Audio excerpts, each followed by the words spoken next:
At the core of a membership association for teachers is essentially the opportunity to have teachers engage other talented teachers, because we know that's where the energy is. And so you can do that in person at one of our conferences, or we can do it online in our forum, in our Facebooks, etc. And so try us on, come join us. It's how we support you, and it's how you support us, and it's how we help you grow and help languages grow in the US. Hi, I'm Norah Jones. Welcome to It's About Language. This podcast connects language and culture to life, learning, and hope. You'll experience insightful conversations with creative leaders in the fields of education, business, arts, and science. My guests shed light on the impact of language and culture on individuals and society as they share their stories and experiences. You'll be informed and inspired as we explore how language and culture make us human and bring hope in the midst of a challenging world. My pleasure today to welcome my friend and colleague, Sheri Spaine-Long. Hi, Sheri. Hi, Nora. It's great to be here. And I'm delighted to have you here today. Sheri, you are the executive director of the American Association of Teachers of Spanish and Portuguese. How many members do you have, and why does that organization exist anyway? What's going on with that organization? Sure, Nora. And I guess in full disclosure, I should say that Nora is a member Ah. of the AATSP, the American Association of Teachers of Spanish and Portuguese. We have 10,000 members. Our membership is basically comprised of teachers of all levels, meaning K through 12 teachers plus higher ed of Spanish and Portuguese throughout the United States, and we have some international members as well. Our mission is really to promote and develop and advance the teaching of Spanish and Portuguese worldwide, and it's quite an organization. We have a lot going on all the time, and we're over 100 years old. Well, that's a long time to be in existence, and that means that it's been useful for people for more than just, say, joining an organization and talking to each other. What are some of the things that the organization does that is unique? Yeah, well, we have a lot of different things, but I'm going to start with a couple of our larger programs. We have a lot of different programs and activities. I should say this, we are a national organization, but we also have 50 AATSP chapters that are usually statewide chapters, or a state perhaps that's very populous like California has multiple chapters. And so there are activities and programs and so forth at the national level, but there are also programs and activities at the local level. And that's really the backbone of who we are, because, teachers connecting with teachers in terms of sharing, in terms of learning from each other, is really at the heart of what we try to promote. Of course, we try and do this nationally as well. So we have a website, which is aatsp.org. And when you go there, you'll see that we have contests. For example, the National Spanish Exams. That's a multi-level contest and an assessment. We have one of our very most popular programs is the Sociedad Honoraria Hispánica. And if you're not a Spanish speaker, that's fine. The loose translation is the Hispanic Honorary Society. It is a national high school society that our outstanding students of Spanish are inducted into. And that program, we have roughly 3,600 chapters that are active. Wow. And many, many thousands of students that meet in high schools throughout the U.S. and do things that are so amazing. First of all, back in the day when I was in high school, those groups were very elitist. They mostly just lit beautiful candles and had a wonderful ceremony and recited a little bit of Cervantes, and boy, has that changed. Now, the wonderful Spanish teachers that are members of the AATSP sponsor these chapters, and the chapters do amazing work in the community with Spanish speakers or people that want to learn Spanish. That just is something to behold in terms of the multiplier effect we have in communities working with Spanish speakers, and those Spanish speakers in turn help our students have direct access to Spanish and see how Spanish is used outside of the classroom. So there's a lot going on with experiential learning that we sponsor as well, and that's just one of our programs. We also have publications that help professors and teachers really kind of engage a research-based approach to teaching Spanish and Portuguese. And I know I've said Spanish, Spanish, Spanish a lot. I don't want to give short shift to Portuguese at all. They are a smaller part of our membership, but they are a very important part of our membership. And so most of these programs that I'm pointing out, we also have a national Portuguese exams. We include Portuguese students in our many contests. We have a national poster contest that's headed up by Crystal Vicente that is going on right now, where students get to essentially compete with their beautiful artwork to be either featured on our website. They also win small prizes, and usually we have a poster represented on the cover of our conference program as well. So, like many professional associations, we also have an annual conference. As we are recording this during the pandemic, that of course is a tricky subject because the conference scene in general has changed so much. There have been so many virtual encounters this year, but we are hopeful that we will be meeting face to face in Atlanta, Georgia this summer. And we tend to have conferences domestically one year and then out of the country the next year. So we've been to many fine venues over time, if you will. Most notably in 2018, we were in Salamanca, Spain, and that's also always an enormous treat for teachers to be able to save up their money, hopefully win a scholarship, hopefully get some support from their local schools or universities, and go abroad and get a chance to listen to Spanish in situ, if you will. And we have many other opportunities too. We have opportunities for students and teachers to go to Latin America as well. So it's hard for me to summarize. Well, you did a beautiful job describing it. And the thing is, underneath everything, I hear encouragement, I hear opportunities for educators, for students.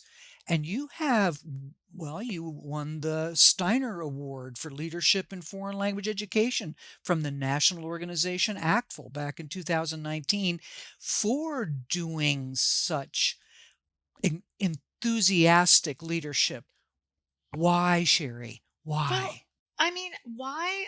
First of all, I absolutely love language learning. So that's at the core of everything. At the core of everything I've done in my career, I'm a Spanish teacher. And basically will always be. But I think the thing that jumps out at me, before I became an executive director, I was a classroom teacher. I began in a junior high school, if you will, and then I went back for more education and ended up being a university professor. And what I know from many, many years of being in the classroom is that it takes a long time to learn a language and that students have to be highly motivated.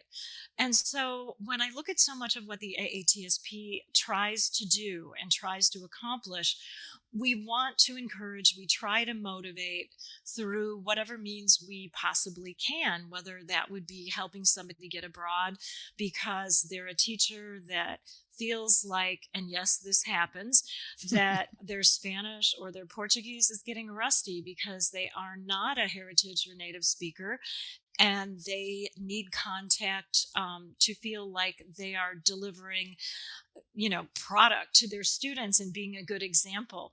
And so that goes on. This year, I think a lot of teachers have found that they're working more virtually and trying to do language maintenance like that. But also with our students, they can get scholarships to go abroad, and through the Sociedad Honoraria Hispánica, through the national Spanish examinations.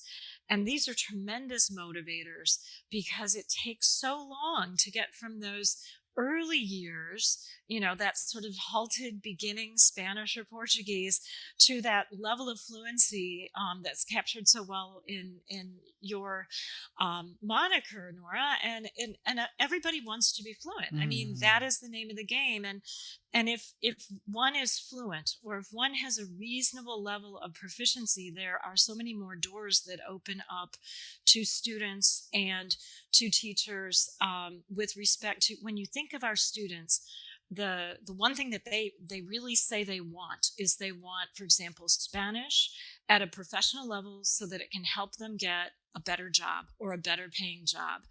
And so this whole idea of helping make that argument and showing students the opportunities in the workplace that aren't just being a teacher. I mean, of course, we all love teaching, and so we are people that use Spanish in the workplace. But since there are so many more options, I think teachers now, and all of our collective efforts across the profession with the American Council on the Teaching of Foreign Languages and many others, we try to really present students with these doors so they can see what they're going to do with their Spanish, because it is not an overnight thing to learn a language. You have to be patient, and you also have to do language maintenance once you've got it. So these are things that when I decided to not be a classroom teacher and step out of my role in the university, and I pondered this executive directorship, it's just a wonderful national, international stage to try and make these things happen so that our students have more opportunity. They can access things domestically and internationally and support this great need for bilingual, multilingual people in the workforce that unfortunately the United States is not leading at this point. We know Europeans are much further along than we are with respect to producing multilingual and bilingual individuals graduating from our program. So it's exciting to be a part of the big push, if you will, to be able to produce these students who are bilingual, multilingual. And of course, we're all very excited about the fact that back when I was in high school, many, many, many years ago, your only opportunity was to take Spanish in high school, by and large. And there are these wonderful dual language programs that are taking off. And we've all said, if we really want our students to be bilingual, we want future citizens of the United States to be multilingual, to be able to access other cultures and cultures within our borders as well, we really have to start earlier in elementary school. And these dual language programs are part and parcel of this effort. So it's pretty exciting to see these things happening, even though we've had a tough year with COVID-19. These things are happening, and we're all pretty optimistic that there will be more growth in the language sector over the next several decades. Sheri, speak to us, please, about who it is that's attracted to taking languages, or who it is that you and those with whom you advocate are attracting. Have the populations of the students that are interested in learning languages and looking to apply them in their lives changed in any way, grown in any way? Well, I do think, I'm not going to speak from data because I really don't have that data, but I can certainly in my role, my daily role as executive director, I'm very privileged to have contact with many, many, many language teachers. And I would say overall, my impression of what they tell me and my own experience is that there used to be the type of student that would hit the university and want to study languages was really quite different than the type of student that is attracted to languages at this point in time. The end goal for a lot of, well, I'm just going to say it, Nora. Okay, so Yeah. when I was in the university many, many, many years ago, language programs were humanities programs that attracted people that either wanted to be teachers or Hmm. possibly college professors. And now I'm going to really date myself. We also did a tremendous job at attracting hippies and dreamers, which is great, right? I mean, Yeah. everybody, Right. big tent, we want everybody studying languages. But they weren't necessarily the most focused individuals with respect to where they might be going. So the point that I'm trying to make is that over the last really several decades, there has been a shift toward language learning for more specific purposes and really professional purposes. Ah. And so we see, for example, in my experience at University of Alabama at Birmingham, and also at UNC Charlotte, what we noticed that was that we were creating programs that would accommodate students that wanted to go into the health professions, that wanted to engage legal Spanish, Mm. that wanted to essentially use Spanish within a focused profession. And so that's a very different student. That's a student that has a better sense of what their end game would be. And in a way, because of that, it makes our job a lot easier and harder because we've had to really shift the curriculum on a dime to be able to think about how best to accommodate students that have more specific needs with few resources and Hmm. and a number of teachers and professors that don't have a lot of experience doing that kind of instruction. But it's really broadened the field. We've become much more multidisciplinary, I think more real world. There's certainly with when you think of authentic experiences and trying to get students to understand and have experiences in whatever profession they think they may be going into, internships are very abundant. For example, right now at in university programs, and then service learning is a big thing where high school students and university students as well are able to sort of go out into the community, work in any number of settings, or engage people in professional situations to sort of see how language is used in those contexts. Mm. That kind of thing, I think, is the biggest shift. We have more focused students than we used to, and they're really kind of delightful because, and I say this with love, they're demanding.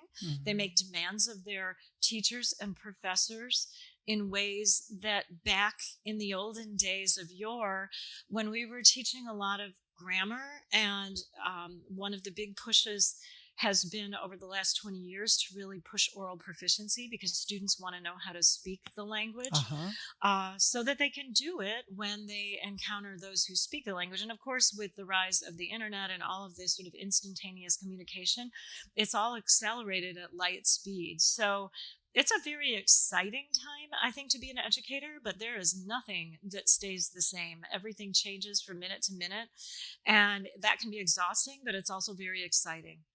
Sheri, for whom have the doors opened that might not have been opened in the past with that more institutional grammatical approach? Well, I think, okay, for whom have the doors opened? I think I think some of the sea changes have been that, for example, with Spanish, but this is true with Portuguese and many other languages, with the rise of the heritage speaker or heritage learner in our classrooms. And that's huge for Spanish because there are so many students of Spanish that go into a program at any level, high school, college, elementary, junior high, who already speak the language of their family, Mhm. but perhaps don't have a lot of formal engagement with it. They have tremendous amounts of vocabulary and wonderful expression, but they haven't polished their Spanish to be able to use it in a professional setting Mhm. and internationally.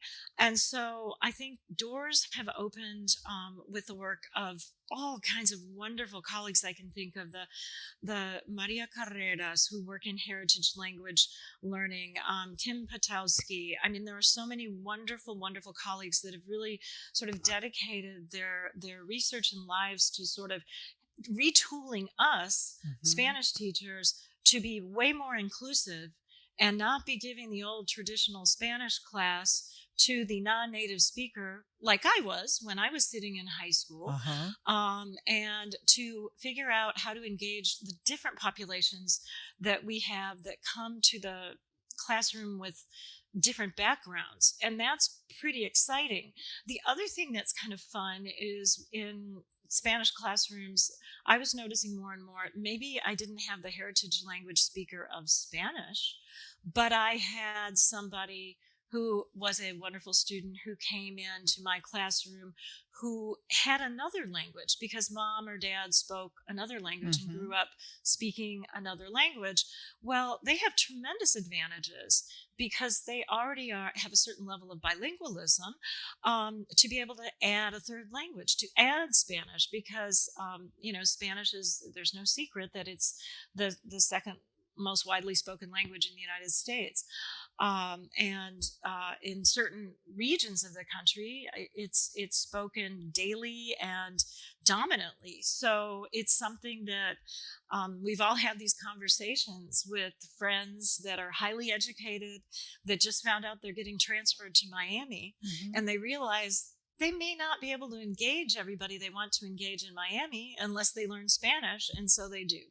Mhm. So I think our population has changed a lot with respect to who is in the classroom, and um, and how we need to meet their needs has changed a great deal over the last several decades, and that too is, it's very exciting and engaging, for Spanish teachers to be able to really think about the here and now and how their students need different kinds of background to be able to do what they want to do going forward.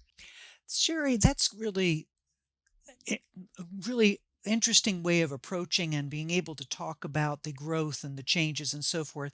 Is it possible? Do we have a system in place in this country? Are we moving in the direction of having it systematized? We're talking about collaboration, and there's so many exciting things, but is there system coming up here? Well, that's a beautiful question. The American educational system has some really fine features, and but it's tricky to have any modicum of standardization across the board. To look at it from a positive perspective, though, I will say that there's been just a lot of curricular experimentation going on for really for the last 20 years. And it's very exciting because it means that a teacher of Spanish, and this isn't true in every school across America. Sometimes there is a strict curriculum, perhaps that a school district imposes on a teacher, or a Spanish program in a university or a college imposes on a teacher or instructor or professor. But there's also this amazing freedom for Spanish teachers and professors to basically be able to provide their and develop their own content.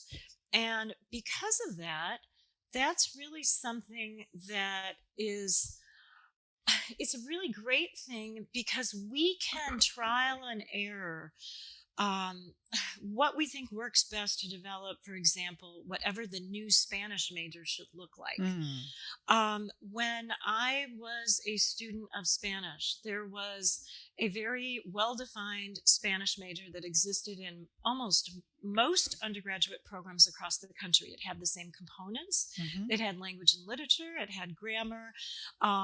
It was fairly standardized. It was so standardized that there were even exams you could take to get into graduate school. There was a GRE for Spanish. Of course, this was like 30, 40 years ago. But that all went by the way of the dinosaur. And if you look across universities and colleges now, Spanish majors, if you just start clicking around on the internet, the components of the major look very different than they used to look. And that's really exciting because there are things like certificates you can get for professional Spanish. There are all kinds of different course offerings with different titles that are really apples and oranges. Everybody has the same mission. We're trying to develop literacy, and we are also trying to move students along the continuum of proficiency, but with very different content. And that's the really fun thing about being a language teacher, is that the content can change, but you can still teach the language, the culture, and everything about it. And so it's sort of a way that an instructor personalizes experiences to whoever their students may be. Now, therein lies the problem of moving toward sort of like a more standardized curriculum across the board. I would hesitate to say that there's a big giant movement in the U.S. to make all Spanish classrooms or Portuguese classrooms kind of be moving in tandem and in lockstep, because things look very different locally. And states have different norms than other states. And so I say this in a really with love, that on the one hand, it's the greatest thing about the American educational system is that you have this amazing amount of freedom and leeway, but then at the same time, we have this sort of national handicap that we don't have very across the board standards with respect to where our students might be assessed. And it makes it very, very hard to move. For example, if you decide to transfer from one college to another, or your parents move from one school system to another because your mother got a new job, well, it's very unlikely that you are going to have a seamless transition in the language arena. And that's sort of a shame. It's hard on the student, and that's when a lot of students actually drop out. They become very discouraged and decide not to go on because they are unable to sort of make that transition. So these are things that I will say the educational community talks about a lot, but there's certainly no consensus as to the best way to level the playing field for everybody.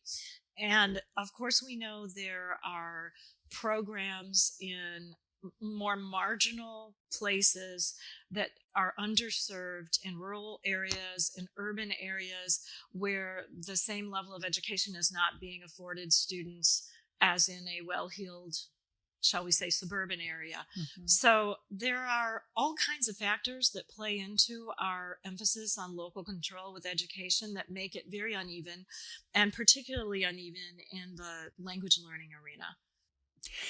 Do you feel that some of the things that are emerging with regard to state seals of biliteracy, the global seal of biliteracy, can have say a backfeed, if you will, to helping to I create? think these are really great things that are going on. The seals of biliteracy and the global seal of biliteracy, and the big champion, of course, of that is Linda Agnaz, and she speaks so well about this.